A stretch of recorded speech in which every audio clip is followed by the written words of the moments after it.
अस्सलाम वालेकुम friends and family and welcome to my YouTube channel गोलिस्टिक फेस। आज की पॉडकास्ट में बात करेंगे पर्थ की रियल एस्टेट मार्केट के बारे में। आप सबको पता होगा कि जिस किस्म के रेंटल क्राइसिस पर्थ में चल रहे हैं, पहले तो पता करने की कोशिश करेंगे कि रेंटल क्राइसिस आए क्यों और ये कब ख़त्म हो गए। तो इसके लिए ऑफ कोर्स हमें एक एक्सपर्ट की ज़रूरत थी, तो हमने दावत दी एहसन भाई को, जो माशाल्लाह से एक्सपर्ट है, एक्सपीरियंस है, प्रोफेशनल है और as a real estate agent काम करते हैं यहाँ पर्थ में।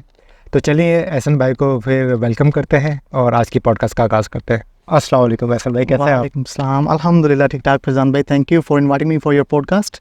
Thank you so much for accepting and coming Ehsan भाई, बड़ा अच्छा लगा आपसे मिलके। एहसन भाई, एक छोटा सा तारुफ दीजिएगा अपने ऑडियंस को प्लीज़। जी, मेरा नाम एहसन है। मैं फ्रॉम पाकिस्तान, पंजाब, फैसलाबाद से हूँ। And then I came here in 2016 as a civil engineer.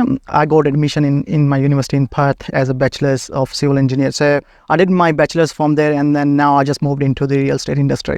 तो आप 2016 में आए थे? Yes. इससे पहले पाकिस्तान में थे आप? जी जी। पाकिस्तान में क्या कर रहे थे ज़रा बताएं। पाकिस्तान में मैंने एक्चुअली जैसे कि मैट्रिक किया, उसके बाद मैंने FSc प्री इंजीनियरिंग में एडमिशन लिया फ्रॉम पंजाब कॉलेज। उसके बाद बेसिकली आपको पता है एंट्री टेस्ट होते हैं वहाँ पे जी। इंजीनियरिंग यूनिवर्सिटीज़ में एडमिशन लेने के लिए। तो वो एंट्री टेस्ट के लिए मैंने ट्रेनिंग सेशंस वो ज्वाइन किए थे किप्स अकेडमी में। तो वहाँ से मैंने फिर जब टेस्ट दिए हैं यूनिवर्सिटीज़ के लिए, मेरा एक्चुअली यहाँ पे आने का प्लान नहीं था ऑस्ट्रेलिया में।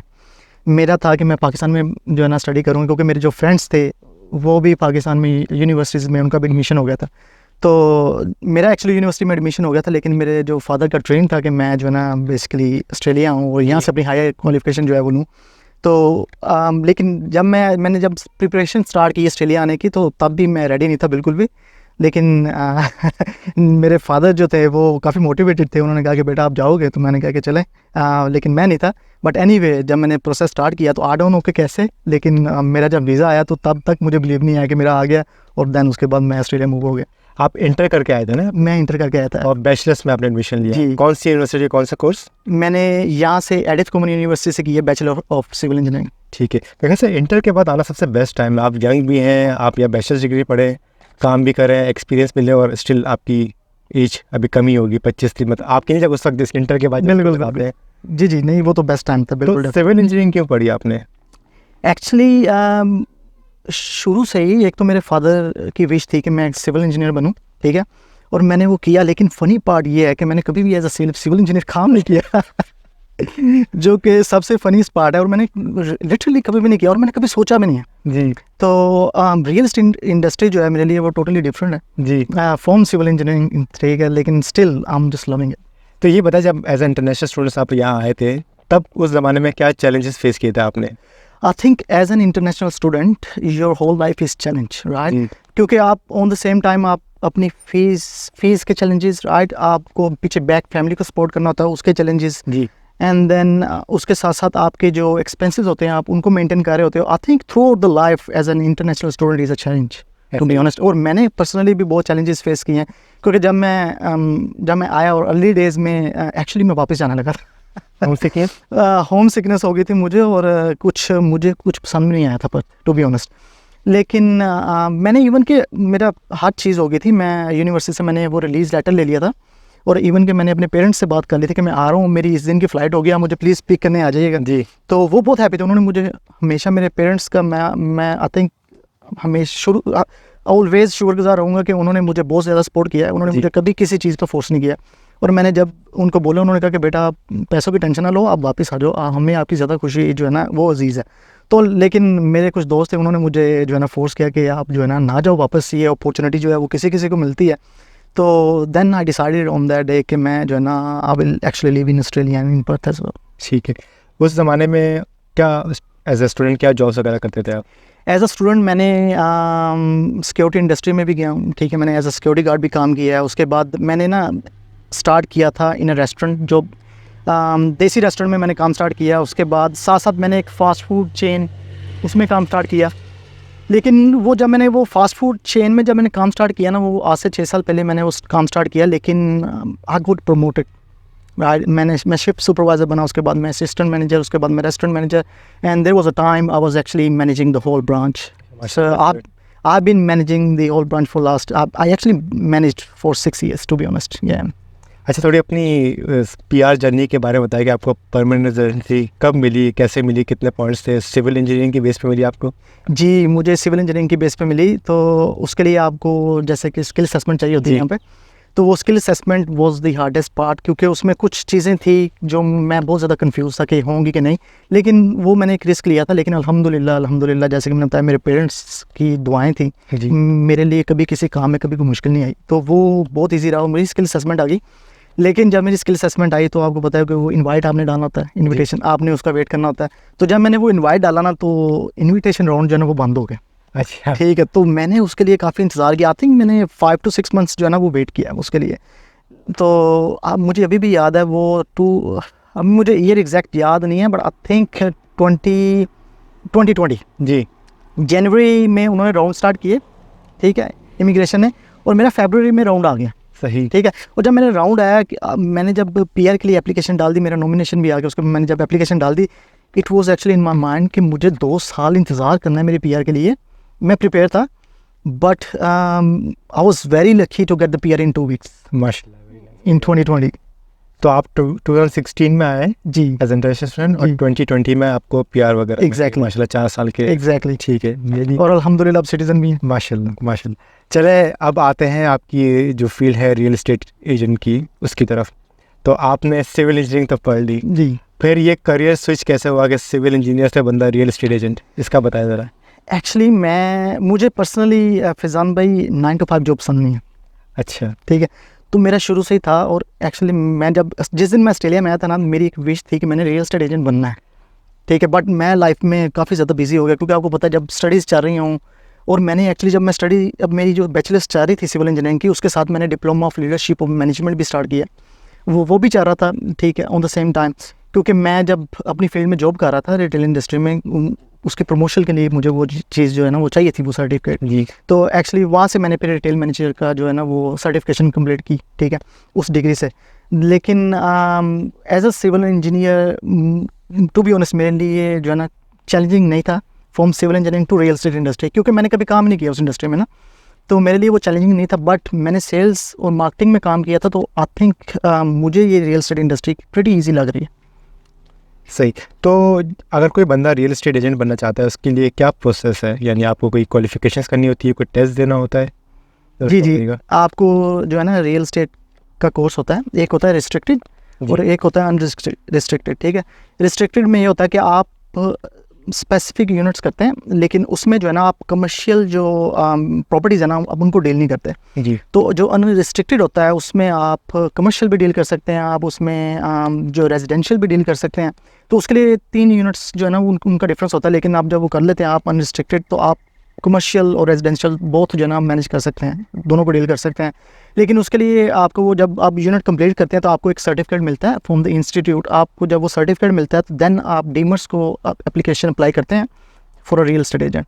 तो वो फिर उनका एक स्पेसिफिक जो है टाइम फ्रेम है, एक आई थिंक 1 मंथ का अराउंड, तो आपको वो एक सर्टिफिकेशन दे देते हैं कि आप now you can work in your field. अच्छा, इस डिप्लोमा की कॉस्ट और ड्यूरेशन क्या होता है? तो इसकी जो टोटल कॉस्ट है वो डिपेंड करता है कि आप कहाँ से कर रहे हैं, क्योंकि ऑनलाइन कुछ इंस्टीट्यूट हैं वो आपको 400-500 में भी बस। हाँ हाँ इस तरह तो हर कोई बंदा बन जाए रियल एस्टेट एजेंट। एग्जैक्टली। लेकिन उसके लिए ना आपको आई थिंक आप जो मुझे पर्सनली लगता है, आपको जो है ना एक तो मोटिवेशन बहुत चाहिए आपको, आपके अंदर पैशन होना चाहिए as a real estate agent. और अगर आप you don't need to worry about like working hours as well. अगर आप सोचते हैं कि आप 9 to 5 जॉब करेंगे तो आप ये कर लेंगे, तो I think it's not for you. जी। ठीक है, आपको इसमें बहुत ज़्यादा हार्डवर्क जो है ना वो पुट करना पड़ता है, और आपको वीकेंड सेक्रीफाइसेस करने पड़ते हैं, आपको इवेंट सेक्रीफाइसेस करने पड़ते हैं, इसमें बहुत ज़्यादा सेक्रीफाइस। मैं अक्सर रात को 8 बजे 9 बजे या 10 बजे भी घर आ रहा होता हूँ, तो ये इंडस्ट्री काफ़ी हार्ड है, बहुत ज़्यादा हार्ड है। अगर आपके अंदर ये सब चीज़ें अगर आप ये मैनेज कर सकते हैं, अगर आपके अंदर पैशन है, आप हार्ड वर्किंग है, क्योंकि मेरे फादर बैक होम वो रियल एस्टेट जो है ना वो इंडस्ट्री में है, तो मुझे शुरू से बहुत ज़्यादा क्रेज़ था कि मैंने इस इंडस्ट्री में आना। तो मुझे पर्सनली मुझे चैलेंजेस आए हैं, लेकिन आई रियली डिड ओवरकम। तो at the end of the day it pays you very well. Yes. तब ये बताएं फिर जॉब मिलेगी कैसे रियल एस्टेट में? एक्चुअली जॉब ढूंढना मुश्किल पार्ट नहीं है इसमें। उसके लिए आपके पास जो है ना सेल्स मार्केटिंग की स्किल्स होनी चाहिए, और it's very random, like it's very normal. आप जैसे नॉर्मल जॉब्स के लिए अप्लाई करते हैं वैसे रियल एस्टेट के लिए आप अप्लाई करते हैं, लेकिन डिपेंड करता है कि आपकी जो CV, आपकी कम्युनिकेशन स्किल्स कितनी है, क्योंकि इस इंडस्ट्री में आपको जो चाहिए ना वो कम्युनिकेशन स्किल्स ऐसा ही है। सिर्फ ये चीज़ चाहिए, क्योंकि आप डील कर रहे हैं, आप डिफरेंट तरह की नेशनलिटी से डील कर रहे हैं, और आपके लिए ये चीज़ बहुत इंपॉर्टेंट है। और जब भी आप इंटरव्यू में जाएंगे, इसकी जॉब ढूंढना हार्ड पार्ट नहीं है, एक्चुअली ईजी है, लेकिन अगर आपके पास ये सब चीज़ें हैं, आपकी कम्युनिकेशन स्किल्स स्ट्रॉन्ग है, ठीक है, then it's very easy for you. तो ऑन एवरेज बंदा कितना कमा लेता है? ये कमीशन बेस्ड होती है पर आवर या एनुअल पैकेज? ये भी डिपेंड करता है कि आप किस कंपनी में गए हैं और उस कंपनी की पॉलिसीज़ क्राइटेरिया क्या है। तो कुछ कंपनीज़ हैं वो आपको कमीशन रेट पे सिर्फ जो है ना आपके साथ डील करती हैं, और कुछ हैं जो आपको रिटेनर पे करती हैं, लेकिन वो आपको जो है ना वापस करना होता है, ठीक है, डेब्ट टू क्रेडिट होता है वो। तो आपको वो जो पैसे होते हैं जो वो पे करते हैं, वो मिनिमम जैसे स्टैंडर्ड पे होती है ना आपको सिर्फ वही पे करते हैं, लेकिन वो आपको एट दी एंड जब आप पैसे बनाना शुरू करते हैं, आपको वो रिटर्न करने होते हैं सारे ना। तो डिपेंड करता है आप किस कंपनी में हैं और आप उस कंपनी की पॉलिसीज़ और क्राइटेरियाज़ क्या हैं। तो जो स्टूडेंट्स जो आजकल जॉब ढूंढ रहे हैं, अगर ये 400-500 का डिप्लोमा कर लें तो ये जॉब कर सकते हैं फिर रियल एस्टेट इंडस्ट्री में? डेफिनेटली कर सकते हैं फैज़ान भाई, लेकिन उसके लिए आपको मैंने बताया कि आप डेफिनेटली आए इस इंडस्ट्री में, लेकिन अगर आप ये सब सेक्रीफाइसेस कर सकते हैं जी। अगर आप अनलिमिटेड आवर्स पुट कर सकते हैं, अगर आप वीकेंड्स अपने सेक्रीफाइस कर सकते हैं, अगर आपके लिए टाइम की कोई लिमिटेशन नहीं है, ठीक है, आपके पास बजट है, स्पेसिफिकली आपको बजट चाहिए होता है। आप इस इंडस्ट्री में जब आते हैं आपको एटलीस्ट 6 to 1 ईयर का आपके पॉकेट में बजट होना चाहिए। अच्छा जी, तो अगर आपके पास ये सारी चीज़ें हैं और आपके पास फैमिली की सपोर्ट है, क्योंकि इस इंडस्ट्री में इतने लोग आते नहीं हैं जितने वापस चले जाते हैं, जो सैड रियलिटी है इस इंडस्ट्री की। और अभी 7,000 रियल एस्टेट एजेंट्स हैं, ठीक है, इस मार्केट में, और 3,000 to 3,500 प्रॉपर्टीज़ जो है ना मार्केट में अवेलेबल हैं। तो आप देखेंगे 7,000 एजेंट्स हैं, वो उसमें से आप मेरे ख्याल से बहुत ज़्यादा वापस छोड़ के चले भी गए हुए हैं, ठीक है, क्योंकि ये इंडस्ट्री बहुत ज़्यादा हार्ड है। जैसे मैंने आपको बताया, आपको इसके अंदर आपके अंदर अगर पैशन नहीं है इस इंडस्ट्री में, अगर आपकी कम्युनिकेशन स्किल्स अच्छी नहीं है, आप डिटरमाइंड नहीं है, ठीक है, तो आप इस इंडस्ट्री में सर्वाइव नहीं कर सकते, बहुत टफ है।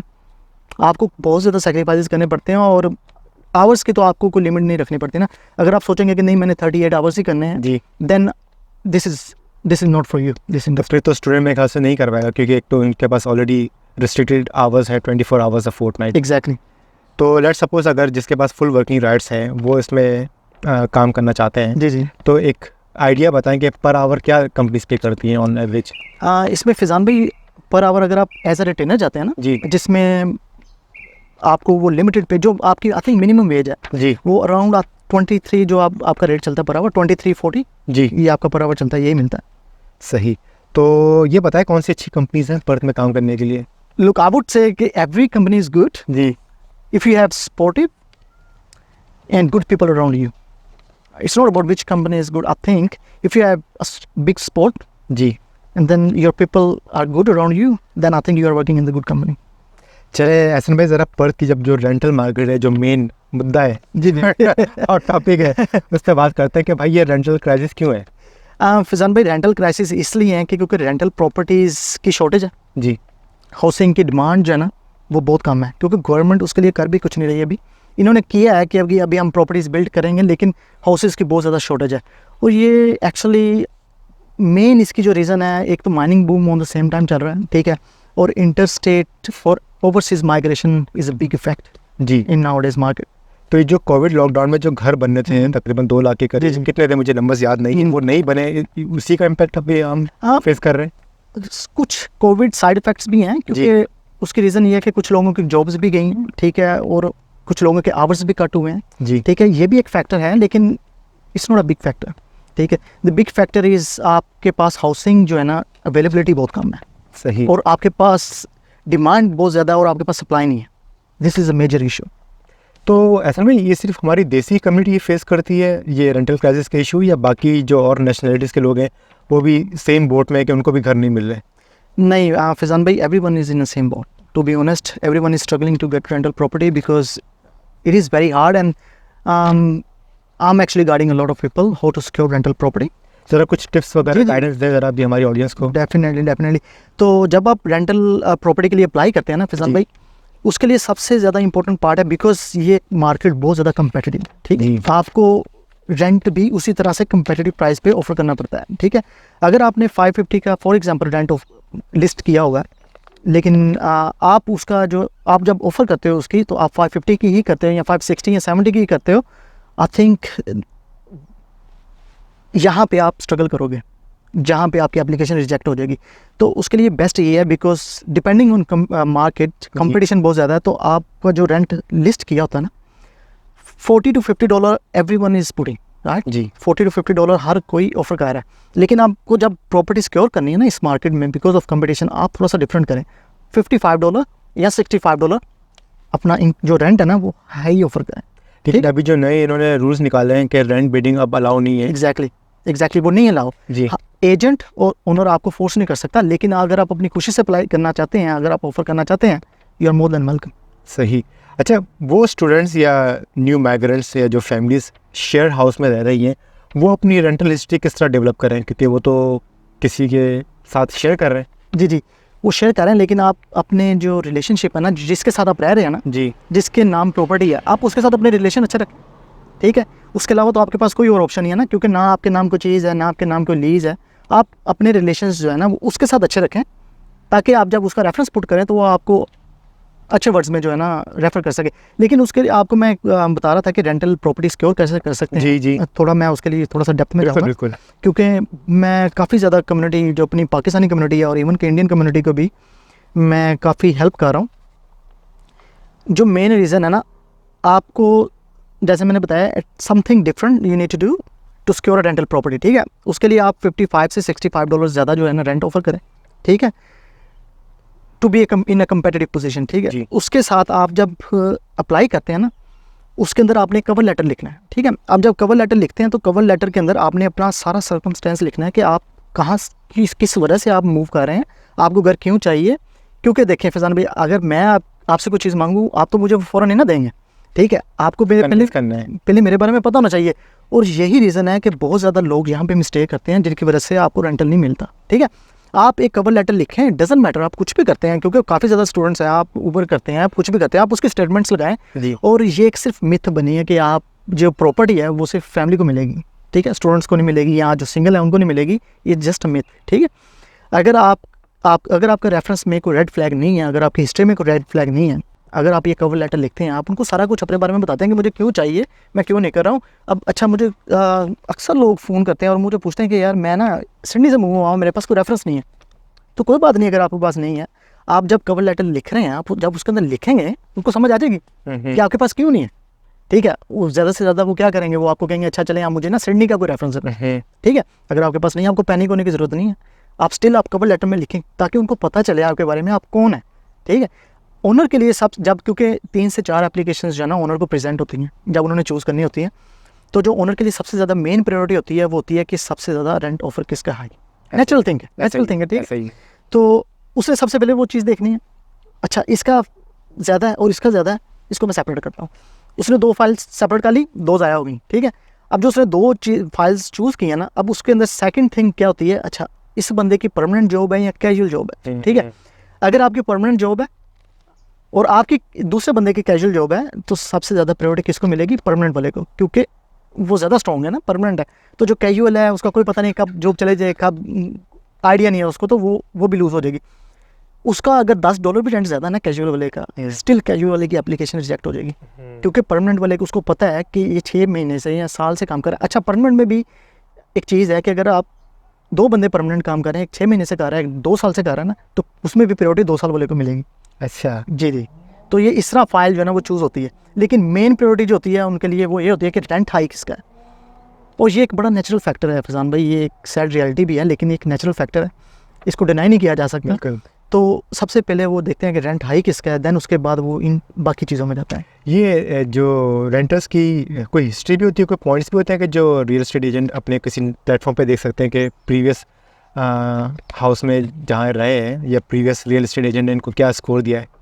आई डोंट थिंक, मैंने ये कभी सुना नहीं है, टू बी ऑनेस्ट, क्योंकि मैं सेल्स डिपार्टमेंट में हूँ, स्टिल वी वर्क टुगेदर, तो मुझे रेंटल के बारे में भी इसी वजह से जो है ना काफ़ी इन्फॉर्मेशन है, बट ये scoring point I don't think, क्योंकि मैंने कभी सुना नहीं है कि ये चीज़ है अवेलेबल या नहीं।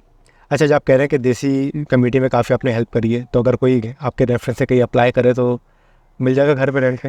एक्चुअली मैंने अभी जो है ना रिसेंटली तकरीबन 5 से 6 लोगों को घर लेके दिया, ठीक है। Kind of. तो आप फैज़ान भाई बिलीव नहीं करेंगे कि लोग इतने डेस्परेट हैं घर लेने के लिए। मैं इवन कि मुझे उन्होंने ऑफ़र किया कि हम आपको पे करते हैं, हम आपको कमीशन देते हैं, आप प्लीज़ हमें जो है ना प्रॉपर्टी सिक्योर करवा दें।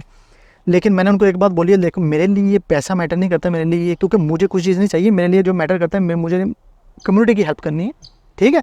मेरे लिए कम्युनिटी फर्स्ट है और मुझे कोई चीज़ नहीं चाहिए। आप एक काम करो, मैं जैसे अक्सर ऐसे होता है फैज़ान भाई, आपको मुझे एक दिन में 30 मैसेज आ गए अपनी कम्युनिटी में से, क्योंकि एक बंदे ने मुझे, दोस्तों ने पोस्ट किया था मुझे एक फेसबुक पोस्ट में, तो मुझे 30 मैसेजेस आ गए। कुछ होते हैं कि यार 30 मैसेजेस हैं और इन सबको रेंटल चाहिए, क्योंकि मैं सेल्स डिपार्टमेंट में हूँ, तो यार इतना टाइम नहीं है मेरे पास। लेकिन स्टिल क्योंकि मेरी कम्युनिटी थी, मैंने टाइम सेपरेट निकाल के मैंने सबको कॉल की, सबकी हेल्प की। और उनमें से जिनको मैंने जैसे गाइड किया था, जैसे मैंने अभी बताया क्या प्रोसेस है, उनको जैसे मैंने गाइड किया था और अल्हम्दुलिल्लाह उनको प्रॉपर्टी भी मिली है। तो उनको मैं एक चीज़ कहता हूँ कि जब आप अप्लाई करते हो ना प्रॉपर्टी के लिए, तो प्लीज़ जो है ना, जब उसकी एप्लीकेशन आईडी आती है ना, अगर आप ज़्यादा डेस्परेट है ना, तो मुझे वो एप्लीकेशन आईडी भेज दो, ताकि मैं अपनी टीम को ईमेल कर देता हूँ, वो एक दफ़ा उसको देख लेगी। स्टिल एट द एंड वो एप्लीकेशन तो ओनर के पास ही जाएगी, लेकिन उसको प्रायोरिटी मिल जाएगी कि चलो आपकी एप्लीकेशन ओनर के पास चले जाए। सही। अच्छा, आपकी स्पेशलिटी या जिस डोमेन में आप काम करते हो बाय सेल है? मेरी बाइंग एंड सेलिंग। तो खरीदना चाहिए नहीं घर पड़ता है? अभी डेफिनेटली खरीदना चाहिए। अच्छा, जी बिल्कुल बिल्कुल फैज़ान भाई, उसकी रीज़न ये है कि जो रेवा ने सुजेस्ट किया ना, 20% मार्केट इंक्रीज़ होगी इस साल दोबारा एटलीस्ट। तो अगर 20% इंक्रीज़ होगी, आप देखेंगे 20% इंक्रीज़ होने के बाद अगर नीचे भी आई तो 20% से ज़्यादा तो नीचे तो नहीं ना आएगी। अभी तो ऑलरेडी 30% इंक्रीज हुई है। एग्जैक्टली कितना हुई है? हर सुबह वेरी करता है, लेकिन ऑन एवरेज 20 to 30% इंक्रीज़ हुआ है इन ओनली लास्ट ईयर। और अभी 20 और एक्सपेक्ट है। एग्जैक्टली। तो भी क्या करें, इतने महंगे अगर मिलेंगे हसन भाई? बहुत टफ है फैज़ान भाई। आप देखें यहाँ पे, अगर आपने as a family in Perth अगर आपने सर्वाइव करना, तो आपकी एवरेज इनकम जो है ना 140 होनी चाहिए, जिसमें आप अपनी मॉर्गेज पे कर लो, आप अपने एक्सपेंसेस जो है ना वो मैनेज कर लो। मेलबर्न में देखा जाए तो वहाँ पे 180 है, ठीक है। सिडनी में देखा जाए तो ऑन एवरेज 220 है, 230 है, ठीक है। अगर आप इतना अर्न कर रहे हो ना, तो बिल्ले आप सर्वाइव कर सकते हैं हैंड टू माउथ स्टिल, ठीक है। लेकिन आप देखें कि 140 भी ऑन एवरेज कोई बंदा भी इतना नहीं कर रहा, हर तरह नहीं कमाता, ठीक है। और इसलिए यहाँ पे स्ट्रगल, हमारी कम्युनिटी बहुत ज़्यादा स्ट्रगल कर रही है कि प्रॉपर्टी कैसे ली जाए, कैसे बाई की जाए, क्योंकि उसमें कंपटीशन बहुत ज़्यादा है फैज़ान भाई। और कंपटीशन इज़ बिकॉज कि आपके पास जो है ना डिमांड बहुत ज़्यादा है और आपके पास सप्लाई नहीं है। ऐसा ही है, ठीक है। और जिसकी वजह से ये क्राइसिस आ रहे हैं। और 30 to 40% जो मुझे इंक्वायरीज आ रही हैं ना, वो इंटरस्टेट बायर्स से आ रही हैं। क्योंकि उसके रीज़न क्या है कि सिडनी, मोस्टली फ्रॉम सिडनी, क्योंकि उसके रीज़न है कि सिडनी में ऑन एवरेज आपको 1 मिलियन अराउंड घर मिलता है, तो वो यहाँ पे उतनी प्राइस में 2 घर ले लेते हैं और वहाँ से रेंटल इनकम उनको बहुत ज़्यादा जनरेट होती तो ये बैन होना चाहिए ना, लोकल्स को प्रेफर करना चाहिए। नहीं, वो बैन आप वो स्टिल वो भी लोकल्स ही हैं, ठीक है। वो है तो डिफरेंट स्टेट जी, बट स्टिल ऑस्ट्रेलियन है ना जी। तो। लेकिन इन्होंने एक चीज़ बहुत अच्छी की है, ओवरसीज जो बायर्स है ना उनके लिए उन्होंने बहुत चले अच्छा, ओवरसीज का तो कर दिया ना। जी जी। नहीं, ओवरसीज के लिए तो उन्होंने बहुत अच्छी एक पॉलिसी रखी हुई है, क्राइटेरिया जिसको एक्चुअली फॉलो करना पड़ता है। उसमें हमारे स्टूडेंट्स, उसमें हमारे टेम्प्रेरी रेजिडेंट्स, ठीक है, और जो जितने भी टेम्प्रेरी हैं वो सब उसमें आते हैं उस क्राइटेरिया में। और ऑल्सो जितने भी ओवरसीज इन्वेस्टर्स हैं उनको एक प्रोसेस से गो थ्रू होना पड़ता है प्रॉपर्टी परचेज करने के लिए। वही प्रोसेस बताएं ज़रा, अगर किसी ने प्रॉपर्टी खरीदनी है वो स्टेप बाय स्टेप जी जी। क्या होता है, ब्रीफली बताएगा। तो जो ओवरसीज जो टेम्प्रेरी रेजिडेंट, नहीं, हमारे ओवरसीज नहीं, अच्छा हमारे लिए, यहाँ के लिए, अच्छा हमारे रेजिडेंट्स के लिए। हमारे लिए जो हमारे लोकल्स हैं, सबसे पहले तो आप अपना जो है ना अपनी बोरिंग कैपेसिटी आप चेक करें जी। आपकी बोरिंग कैपेसिटी कितनी है, ठीक है। वो आपको मॉर्गेज ब्रोकर कोई भी बता देगा, ठीक है।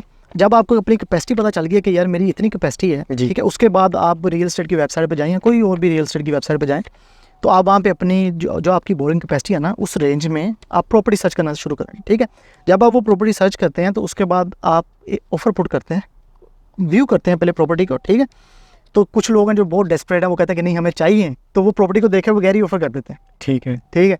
तो उसके बाद आप, अगर आपकी ऑफर एक्सेप्ट हो जाती है वो वाली, उसके बाद आपको इंस्पेक्शंस करनी होती हैं, जिसमें टर्माइट पेस्ट इंस्पेक्शन आती है, बिल्डिंग स्ट्रक्चरल इंस्पेक्शन आती है, ठीक है। उसके बाद आपके पास फाइनेंस जो है ना, फाइनेंस अप्लाई करना होता है। वो आपकी जब ऑफर एक्सेप्ट होती है उसके बाद 28 डेज़ होते हैं, आपने उसके अंदर फाइनेंस अप्रूवल लेनी होती है। फिर जब आपके पास फाइनेंस अप्रूवल आती है उसके बाद फिर आपको 28 डेज़ मिलते हैं सेटलमेंट के लिए, ठीक है। लेकिन सेटलमेंट से 1 वीक पहले या 3-4 दिन पहले आपके लिए ना फाइनल इंस्पेक्शन आपने करनी होती है। जिसमें आप जाके प्रॉपर्टी को चेक करते हैं, उसमें आपके all the electrical, all the gas, all the plumbing stuff जो है ना वो आपके इन वर्किंग ऑर्डर होना चाहिए, ठीक है।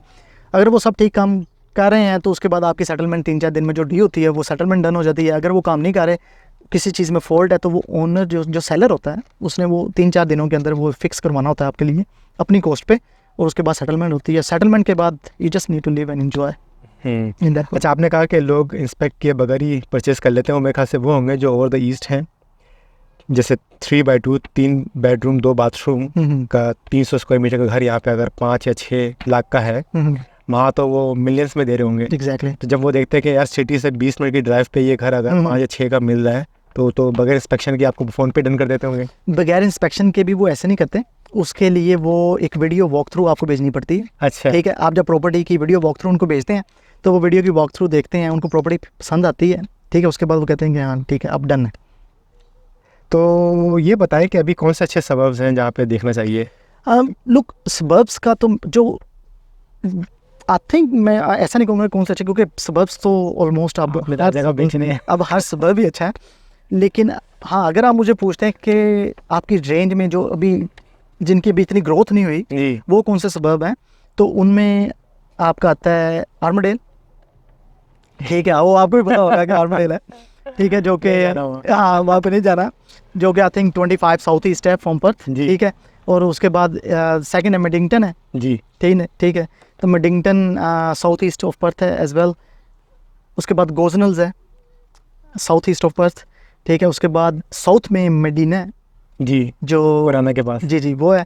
और उसके बाद साउथ में रॉकिंगहम है। नॉर्थ में भी कुछ बता दें। नॉर्थ में आई वुड से कि गिराबीन, ठीक है, गिराबीन, बालगा बाल में units has picked up a lot. लेकिन सिर्फ यूनिट्स है, सिर्फ units हैं। घर चाहिए हो। घर भी है वहाँ पे, लेकिन बालगा itself picked up a lot, to be honest, बालगा itself picked up a lot. और उससे अभी अगर आप कंपेयर करें तो लोकरिज, गिराबीन, कुंडुला जी, ये भी अभी अफोर्डेबल हैं। सही। अच्छा, घर खरीदते वक्त क्या क्या चीज़ें इंसान को एक जहन में रखनी चाहिए ताकि वो एक चेकलिस्ट बनाए और उसको टिक करता रहे। आप जब घर लेते हैं ना, आई थिंक सबसे ज़्यादा इम्पोर्टेंट है कि आपका बजट, ठीक है। वो सिर्फ बजट सिर्फ यही नहीं है कि आप प्रॉपर्टी जो परचेज़ कर रहे हैं आपने वो दे दी है, ठीक है। आफ्टर परचेजिंग द प्रॉपर्टी आपको जो इंश्योरेंस पे करनी होती है, उसके बाद आपको जो काउंसिल रेट्स पे करने होते हैं, ठीक है, इंश्योरेंसेस पे करनी होती हैं, ये सब चीज़ें आती हैं। आप वो देखें कि आपकी कितनी होंगी, ठीक है। उसके बाद आप देखें कि आपकी लोकेशन क्या है, ठीक है। अदर वो लोकेशन आपकी opposite to the busy road है, जैसे रेड हाईवे है उसके ऑपोजिट है आपका घर, टोंकिन हाईवे उसके ऑपोजिट है, ठीक है, विल बी वेरी नॉइजी और कोई भी आ सकता है वहाँ से चलान के, ठीक है। आपको ये चीज़ देखनी पड़ती है। और उसके बाद आप देखें कि आपको जो आप जो प्रॉपर्टी ले रहे हैं उसमें गैरेज है सिक्योर या कारपोर्ट है। सिर्फ कारपोर्ट का मतलब है कि आपके पास एक कारपोर्ट है, आप सिर्फ घर सिक्योर नहीं है, ठीक है, ऐसा ही है। तो गैरेज है वो सिक्योर्ड है, ठीक है। उसके बाद आप प्रॉपर्टी की साइज़ और लेआउट देखें, ठीक है, जैसी आप चाह रहे हैं वो वैसी है। उसकी एज देखें आप, उसकी एज कितनी है, ठीक है। फिर उसके बाद जब आप उसकी इंस्पेक्शंस करवाते हैं बिल्डिंग की, स्ट्रक्चर की, आपको आइडिया हो जाता है कि यार ये प्रॉपर्टी अच्छी है या नहीं है। अगर नहीं भी है तो वो फिर स्टिल वो सेलर आपको कंप्लीट कर देता है। लेकिन ये चीज़ें जो है ना सब आपको देखनी पड़ती हैं प्रॉपर्टी लेने से पहले।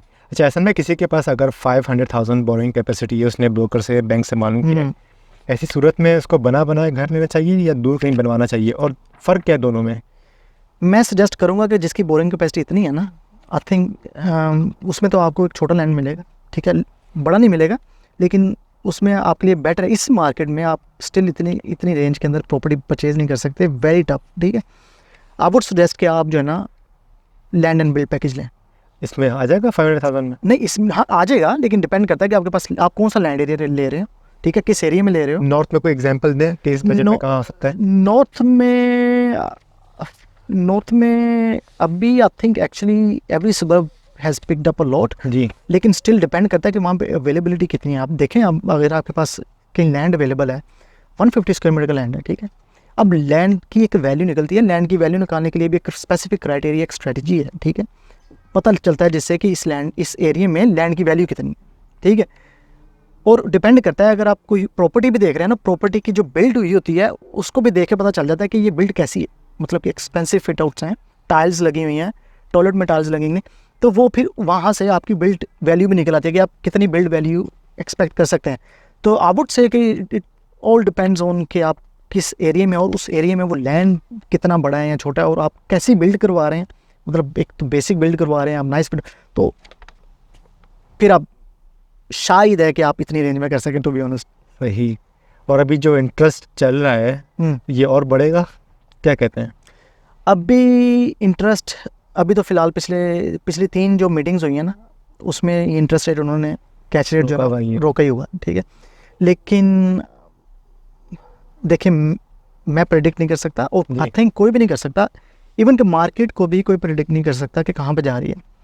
बट नॉर्मली जो अभी लास्ट ईयर में हुआ है ना, लास्ट ईयर में ऑलमोस्ट एवरी सबब के अंदर एटलीस्ट 100 ग्रैंड अब जो है ना प्राइस ऊपर गई है हर सबब ऑलमोस्ट, ठीक है, 1 साल के अंदर। और स्टिल अभी भी एवरी सबब के अंदर जो है ना $10,000 to $15,000 इंक्रीज़ हो रहा है, ठीक है। उसकी रीज़न ही यही है कि आपके पास जो है ना सप्लाई नहीं है, डिमांड बहुत ज़्यादा है आपके पास, ठीक है। और पर्थ अभी भी स्टिल जो है ना ग्रोइंग स्टेज में है, तो ग्रो कर रहा है, बहुत तेज़ी से ग्रो कर रहा है। उसकी रीज़न ये है कि आपके माइनिंग्स, आपकी बिग इंडस्ट्रीज, जेंट्स सब यहाँ पे हैं, तो बिग फैक्टर है उसका। और इंटरस्टेट से तो यांचप के पास भी ट्रेन लाइन बन रही है, अगर वहाँ भी कोई घर मिले जी 500,000 का, वर्थ है लेना चाहिए। यांचिप में जब ट्रेन स्टेशन आ रही है, और यांचिप से अगर आप देखें नॉर्मली आप जब सिटी आते हैं तो यांचिप से अगर आपने आना हो तो आपको आई थिंक 35 मिनट्स या 40 मिनट्स लगेंगे आई थिंक यांचिप से। मैं जो सजेस्ट करूँगा, आप प्रॉपर्टी अगर आपने लेनी है तो अगर स्पेशली अगर आप काम कर रहे हैं सिटी के अंदर, तो साउथ जो है ना वो आपके लिए सूटेबल नहीं है। क्योंकि आप देखें जब आप वर्किंग आवर्स में होते हैं, अब जब फिनिश करते हैं ना 4 बजे, आपको जब नॉर्थ में जाना होता है ना, आप 5-6 मिनट में आप फ्री पे चढ़ जाते हैं, ठीक है। आप जब साउथ में जाते हैं ना, आपको वो जो ब्रैकेट है ना सिर्फ सीढ़ी से निकलने वाली है, आप 30 मिनट्स तो इजीली देख रहे हो। ऐसा ही है, ऐसा ही है। तो एहसन भाई, कोई लास्ट मैसेज उन लोगों के लिए जो स्ट्रगल कर रहे हैं घर ढूंढने में, रेंट के लिए भी और परचेज़ करने के लिए, कोई ऐसा मैसेज, और आपको वो किस तरह कांटेक्ट कर सकते हैं, ज़रा ये भी बता दें ऑडियंस को हमारी। जी, मेरी एडवाइस यही है कि आपको जो मैंने अभी प्रोसेस बताया कि आप कैसे रेंटल प्रॉपर्टी सिक्योर कर सकते हैं, उसको आप प्लीज़ फॉलो करें।